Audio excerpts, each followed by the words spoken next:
Madam Chair.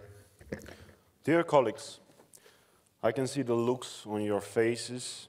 Armenians are going to speak about Azerbaijani aggression, POWs, Nagorno-Karabakh conflict, and Azerbaijani delegation will burden you with the flow of fake information.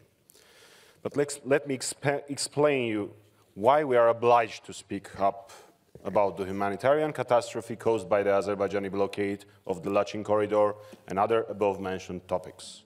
Please consider my words not as a political speech, but as a food for thinking.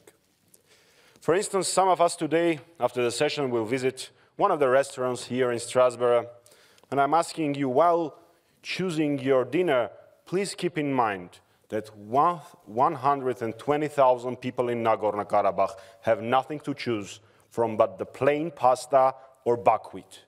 No vegetables, no fruits, nothing.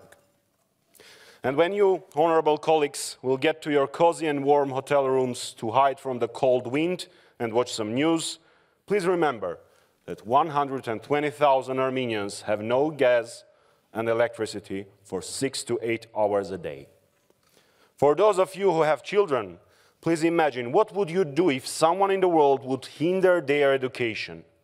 If it would be so cold in the classrooms that the schools had to shut down for almost a month? And if any of you will have a headache after a long day, please, while swallowing a painkiller, remember that 120,000 Armenians in Artsakh are running out of meds. And when Mr. Saidov will tell that self-proclaimed activists are exercising their magnificent right of freedom of speech, though the sentence freedom of speech in Azerbaijan is an oxymoron, please remember that Azerbaijan is 104th in environmental performance index by Yale University. And I don't recall any mass ecological protests in Azerbaijan, though a few moments ago, we witnessed an Azerbaijani representative questioning French democracy. Could you imagine that after 9th of November of 1989, after the fall of the Berlin Wall, in Europe there will be a place where families and relatives are forcefully divided? In 21st century, children are not able to meet their parents for more than 1.5 months.